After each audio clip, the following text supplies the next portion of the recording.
巴黎的這一區呢，會帶大家見證一下巴黎的歷史，那他們的一些戰爭的活動。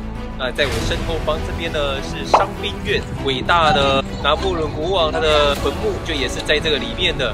現在在10分鐘就開門了，這邊等一下，然後帶大家進去看一下。我先來拍照嘍。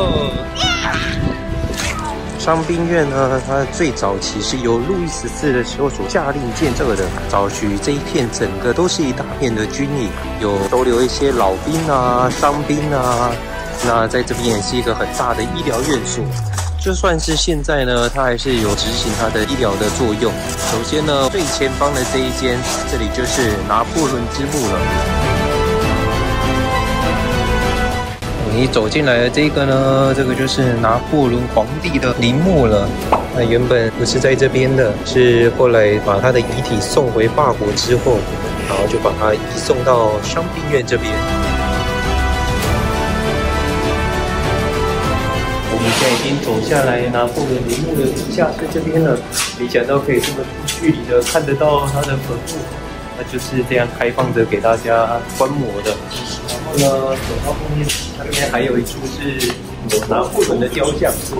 結束了拿破崙的陵墓之後呢，我們繼續往後方走，這邊還有一些軍事博物館在後方，然後在這邊也有一些大型的美術館、博物館，我們就一一帶大家一個一個前往啦。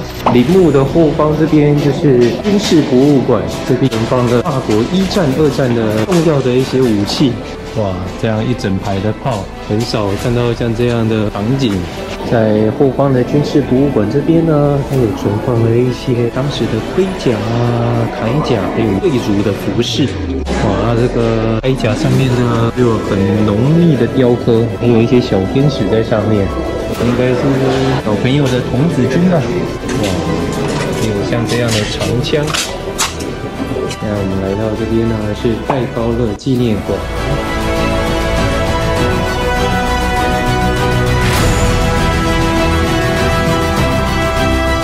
很可愛的這種大炮的模型，這應該是玩具的模型吧？全部都是這個小士兵。在可愛的玩具另一邊呢，這邊還有一些軍樂隊使用的樂器，大家可以來這邊點一下，看看他們的每一種樂器的聲音。在3樓的展區這邊呢，有一些包含了路易14。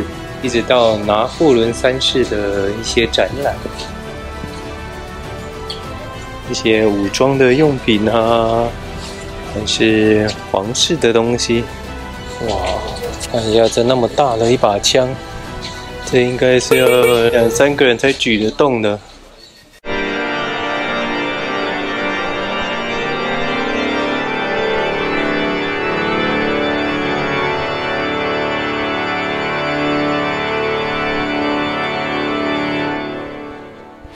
先看一下，在這個花園這邊，全部都是這種三角形的造景，像是菲律賓的巧克力山一樣縮小版的。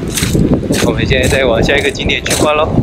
從軍事博物館呢，再往旁邊一條街上走，這邊就是羅端的博物館了。這邊有很多一些藝術雕塑，其中最有名的就是這一個了，這個就是羅丹的沉思者。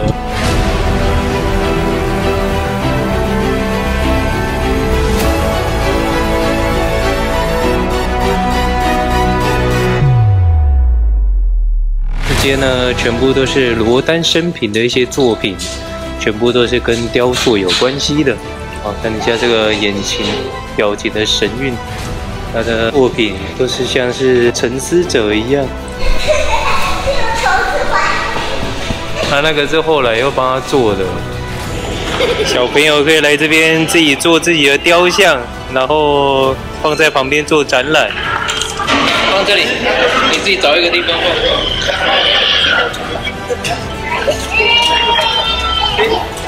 然後寫你的名字。在羅端的美術館這邊呢，就是小小的一間而已。主要呢，就是看沉思者，裡面還有很多沉思者的一些贗品。它的所有的這種雕像的風格，全部就都是這樣，算是扭曲的風格。它是比較注重於力與美的這種感覺。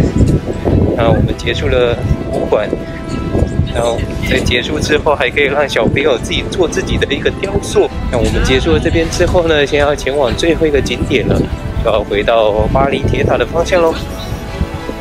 我們剛剛結束了拿破崙陵墓之後呢，再繼續往東南方向這邊前進。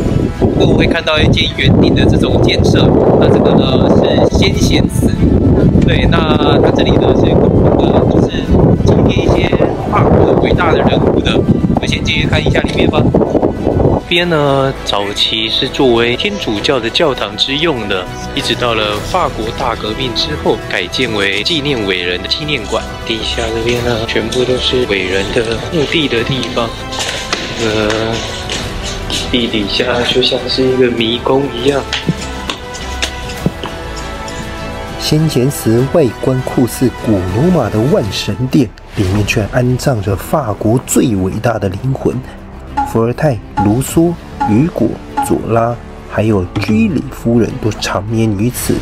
這座象徵自由、平等、博愛的殿堂，走進裡面，不只能看到莊嚴的墓室，還能看到復刻版那顆證明地球自轉的實驗。看一下這個鐘軌，就是代表的時間24個小時。我們現在是1點42分，它剛好就是快要到2點的位置了。如果想要上去看一下整個巴黎的風景的話，也可以上去，但是我們的票是不包含的這一個的，所以就沒有上去了。這裡不只是紀念館，而是法國的精神的象徵。那今天的影片就到這邊，下集我們將帶大家繼續探索巴黎的另一邊，走進我最喜歡的歐洲教堂。那裡的彩繪玻璃在陽光閃爍下，每一道光都像在講述一段歷史。接着我們要體驗一個超特別的景點 ，AR 科技打造的地下監獄。當然，來巴黎怎麼能錯過蒙娜麗莎的微笑？然後繼續登上巨大宏偉的凱旋門。從高處俯瞰香榭大道，那一刻真的會讓人心裡滿滿感動。最後還要再帶你發現一個實用的小秘密，在寸土寸金的巴黎，居然也有免費的車泊地點可以過夜。那我們下集見。